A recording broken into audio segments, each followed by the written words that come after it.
Hoje eu tenho a honra de conversar com ela, que é uma das principais vozes da literatura, uma autora premiadíssima no Brasil e no exterior, tem mais de 30 obras lançadas, foi a primeira mulher a presidir a Academia Brasileira de Letras, Nélida Pinhon. Há 15 anos, sem publicar um romance, recentemente, Nélida lançou a obra Um Dia Chegarei a Sagres, que conta a história de um homem em luto e sem perspectiva. Nós vamos celebrar os 60 anos de produção literária de Nélida Pinhon, comemorados em 2021. Confira agora a primeira parte da minha entrevista com ela. Dona Nélida Pinhon, muitíssimo obrigada. É uma honra conversar com a senhora. Estou muito feliz. Seja bem-vinda. Muito obrigada. Eu também sinto-me honrada e feliz de conversar com você e com todos os demais que vão nos ouvir e que darão suas atenções interessados nas nossas pessoas. Um Dia Chegarei a Sagres. É um feito literário porque há 15 anos a senhora não publicava um romance, há mais de 15 anos sem publicar. Conta pra gente. O seu romance é ambientado no século XIX, no país de Camões, por meio de um narrador homem, o Mateus. Eu quero que a senhora faça uma exposição agora, contando como foi o processo de criação, a concepção do livro. É o seguinte, primeiro, ao longo desse tempo todo, desde 2005, eu publiquei outros livros, muitos livros, inclusive um conto. Portanto, eu não abandonei a ficção, né? Essa tentativa de captar essa estranha realidade humana. Mas já em 2005, eu tinha esse projeto narrativo, ou seja, Sagres. Mas eu sabia que para escrever esse romance, além da profunda pesquisa que eu teria que fazer, já comecei a fazer, eu teria que passar uma longa temporada em Portugal. E as circunstâncias não me permitiram afastar do Brasil por um ano, não é? E eu fui, então, elaborando, pensando, pesquisando, porque o meu intuito era que o romance realmente transcorresse no século XIX português. Mas o enredo cobrava uma viagem, não é, quase emblemática até o século XV. Portanto, eu tive que dominar Portugal desde o século XV e, claro, antes do XV, o que havia em Portugal antes do XV e o que houve depois do XV. Ou seja, antes de Camões, antes do Infante Dom Henrique e a partir do Infante, a partir de Sagres e a partir do monumental Camões. Então, eu sabia de tudo isso. E fui fazendo as minhas escolhas narrativas. Porque para fazer um romance, queridos amigos, é muito difícil. Sobretudo o tipo de romance que eu faço, que cobra, além da alma de cada personagem, o ser, a definição deles, eu tenho em vista sempre o panorama histórico, o panorama social, onde é que eles estão atrelados, que país é aquele, que língua é aquela. Ou seja, e você tem que definir também uma coisa muito interessante, que tipo de linguagem você vai usar para o seu livro. Você não usa toda a linguagem para cada livro. E o que é uma linguagem? É um patrimônio ficcional que você vai fazer uso para dar verossimilhança à história e dar um tom poético à sua história.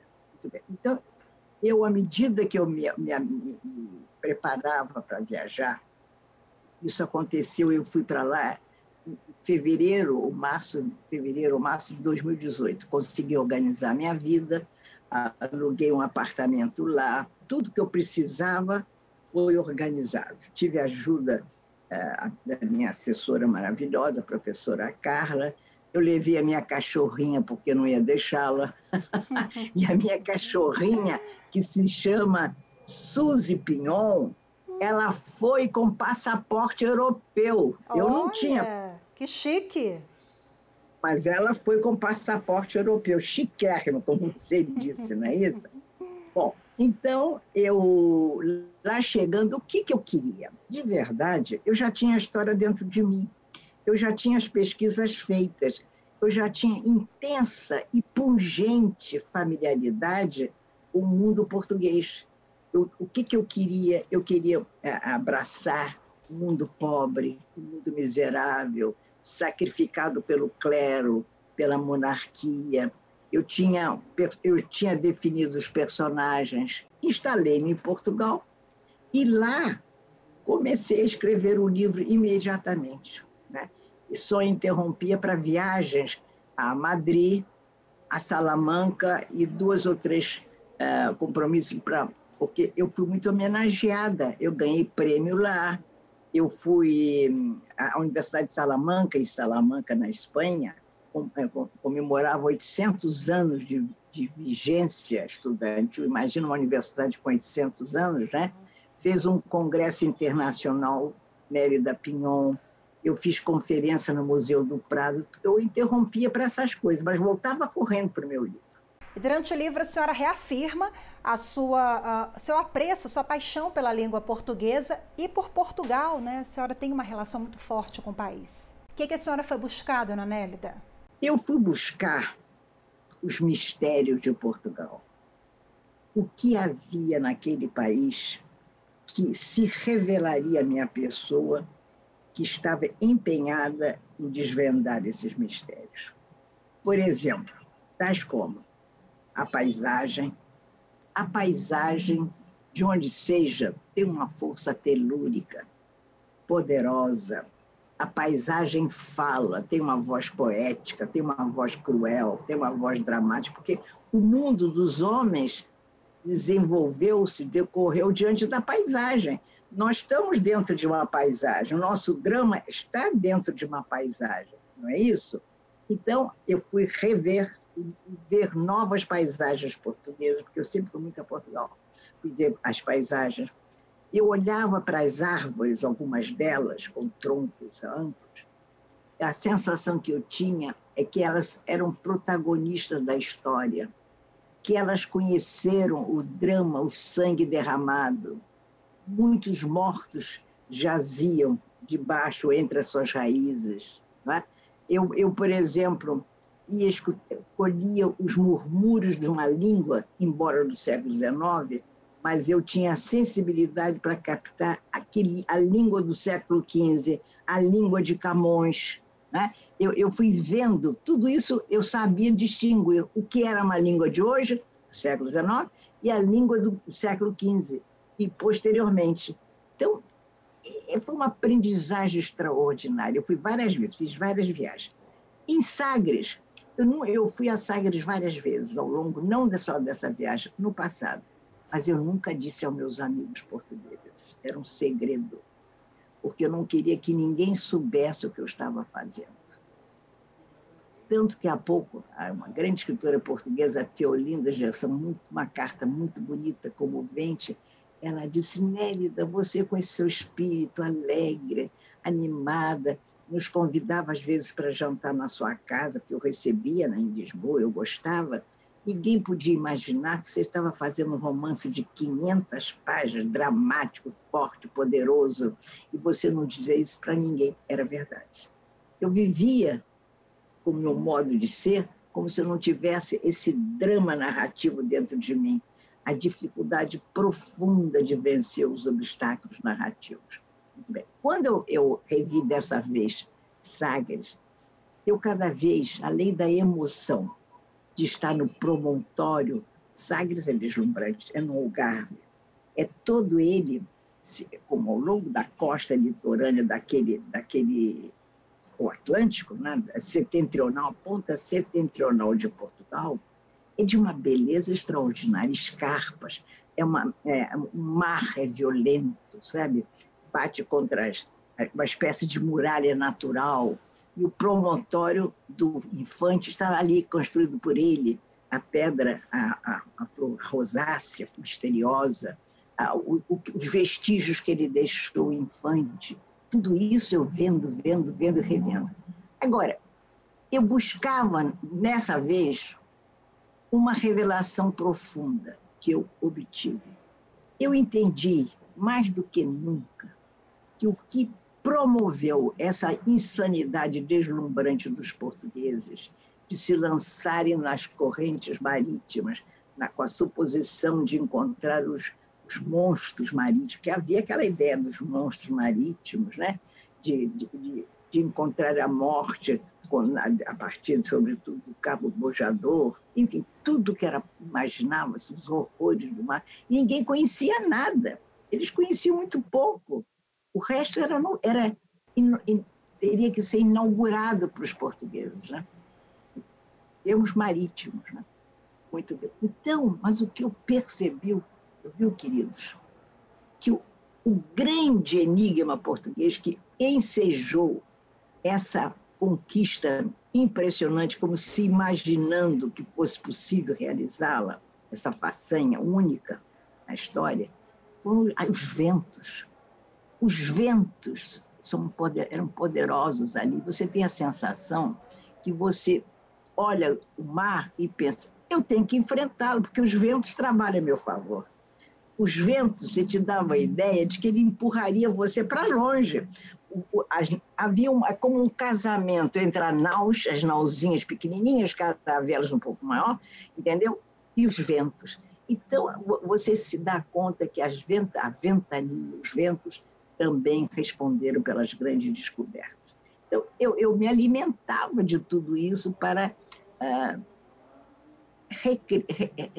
fomentar a minha narrativa, dar razão de eu imergir nessa história. Muito bem. Agora, por que o século XV? Eu já lhe expliquei agora essas viagens todas. Foi um século para os de grandeza. E quem é o Mateus? Quais as características do protagonista do Um Dia Chegarei a Sagres? Um lavrador pobre, o avô pobre, comia aquela comidinha do pão, tudo era muito penoso, né? Sendo que eu escolhi um lugar onde eles vivem, quase à beira do rio Minho, que é um rio que é entre Portugal e a Galícia, e que desemboca a Foz, vai para o Atlântico. Então, eu escolhi essa área para eles viverem. Uma área pobre. Então, as pessoas falam muito como é que eu pude entender tanta pobreza. Como é que eu, com a minha formação, uma mulher contemporânea, como é que eu pude interpretar a alma do pobre, do miserável, do humilhado historicamente, né? Aquele que quase, você podia dizer, quebrava as mãos para semear uma semente de um milho, para daí sair uma espiga, da espiga debulhava a espiga, se debulhava, você sabe que debulhar é fazer assim uma espiga contra a outra. Brasileiro, nós não sabemos disso, mas eu conheço isso. Você pega umas duas espigas, uma ajuda a debulhar o milho da outra. É fantástico isso. Isso eu aprendi quando menina na Galícia. Muito bem. Então, ele, diante daquela pobreza, o avô, que ele tinha adoração por esse avô, ele não tinha destino, ele não tinha futuro. Ninguém ali tinha futuro. Só tinha restos de vida, as sobras da vida, as sobras da realidade que os milionários deixavam cair da sua mesa. Muito bem. Mas aí vai dar início à história. Aí o professorzinho de aldeia, esses professorzinhos de aldeia ganhavam muito pouco dinheiro e esse tinha muitos filhos. Quanto mais filhos tinha, menos comia. Então, as pessoas davam as batatas, né? Davam-lhes uns verdes, como é em português, couve, tipo couve, né? Faz parte do caldo. O caldo é feito de um pouquinho de toicinho, uma batatinha, e couve, né? E se come muito com pão de milho, entendeu? Para abastecer a tua pobreza, né? Então, fala-lhe o menino, né? O aluno, Mateus, que Portugal foi grandioso no século XV. Então, ele pensa, então, eu tenho uma origem, mesmo um pobre camponês, eu tenho origem nobre, eu tenho origem, eu posso pensar, eu faço parte de uma grandeza, de um projeto de Deus, quase isso, quase um projeto de Deus. A grandeza é quase um projeto de Deus. Isso impressiona de tal modo, e ele sabe que essa grandeza da navegação, da descoberta dos navegantes, foi devido ao infante Dom Henrique, esse daqui, ó. Tá vendo? Cadê? Levanta aí para mim. Esse era filho de rei e de rainha. Ele era eram 6 irmãos José. E o Camões, nos Lusíadas, diz que ele, quer dizer, fala da chamada ínclita geração. Era uma geração dos filhos de reis, brilhantíssimo, que talvez Portugal nunca tenha tido antes nem depois. Então, ele é dessa ínclita geração, e eu sei de tudo, eu sabia todo o poema do Camões na minha cabeça, então eu explorava aquilo que me convinha, não é verdade? Aí, ele se dá conta, não somente dele, como de Camões. Ele vê que a língua, aquela língua que ele falava, como qualquer camponês, tinha assim, cresceu, praticamente nasceu sob o signo dos deuses, dos grandes poetas, do poeta Camões. E ninguém tem um Camões à toa, meu bem. Nós brasileiros temos que saber qual é a nossa origem, temos que saber quem nós somos e de que país, de que língua nós procedemos, e qual é o teor da nossa história. Se você não sabe, você não existe, você não tem identidade. Muito bem. Então, aí ele pensa, o dia que meu avô morrer, porque ele não ia deixar o avô, eu vou a Sagres, como se o infante o estivesse aguardando, já não fosse mais um fantasma. Essa é a história de uma peregrinação, sabe, a história de uma viagem quase emblemática, inaugural, que leva muito tempo e que depois tem outros desdobramentos, grandes decepções, tragédias, amores, sexo, paixão, tem tudo que você pode imaginar nessa história, entendeu? Por que a senhora escolheu um homem narrador em primeira pessoa? Um homem, porque uma mulher no século XIX não podia andar sozinha pelas montanhas. Podia? Não tinha voz, né? Nem podia. Não tinha condições. Ele dependia, ele pedia um prato de sopa. Ele andava sozinho, entregue aos bandidos, às circunstâncias alheias à sua vontade. Uma mulher seria estuprada, violentada, não tinha condições. Então, está explicada essa parte. E eu queria um livro, quase um monólogo interior, uma primeira pessoa poderosa que assume os riscos de contar uma história segundo o que ele sabe. E não na terceira pessoa, que você depende da história que o narrador inventa para você. Então, eu tendo escolhido essa primeira pessoa, eu atribuo ao Mateus uma força, uma energia poderosa, com seus dramas, com seus erros, com seus desesperos, com as suas ternuras, com a sua descoberta do mundo, a descoberta da sua humanidade. E a primeira pessoa é extraordinário para assumir essa voz, para vocalizar a realidade. Dona Nélida, o Mateus, ele tinha essa relação muito especial com o avô, o Vicente. Né? O Mateus, ele foi abandonado pela mãe, a mãe dele era uma prostituta, o avô o criou, a partir da morte do avô, a trama se desenrola, e eu sei que a senhora teve uma relação muito especial com seu avô também. Eu tenho um apreço extraordinário pela figura dos avós, avô. Porque eu sempre achei, já isso eu apresento no meu romance A República dos Sonhos, onde há um avô, uma figura muito forte, que foi muito apreciado, chamado Chan, que era um narrador popular, contava a história dos pobres. Eu sempre engraçado, eu sempre defendi muito a narrativa dos pobres. Então, porque eu sempre achei, e talvez eu tenha aprendido isso dos meus avós, talvez, mas ao longo da minha narrativa, da minha história, da minha cultura, do meu estudo, das minhas leituras e da minha experiência de vida, eu acho que os avós cobrem uma lacuna que há entre filhos e pais. Os pais não têm tempo senão de viver a própria vida, porque ainda são relativamente moços e têm que ganhar a vida. Não é um ser disponível para os filhos de forma integral. E os avós, supostamente, estão envelhecidos, estão mais envelhecidos. Dispõem de tempo e dispõem de experiência, de um conhecimento que os pais não têm.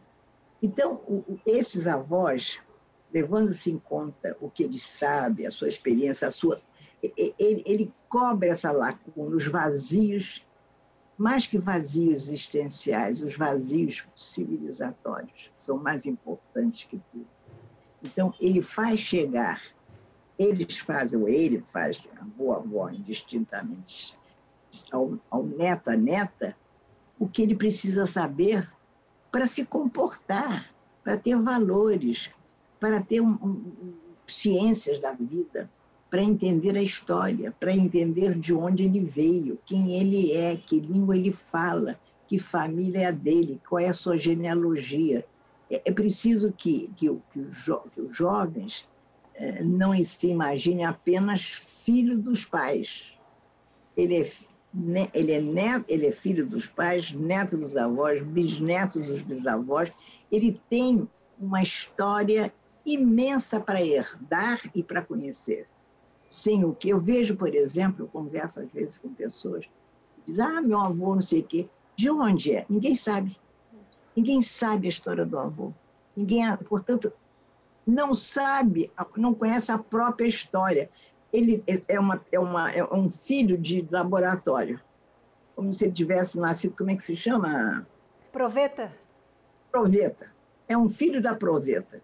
Quem não conhece a sua genealogia é filho da proveta. Eu adorei essa minha frase agora. Muito boa.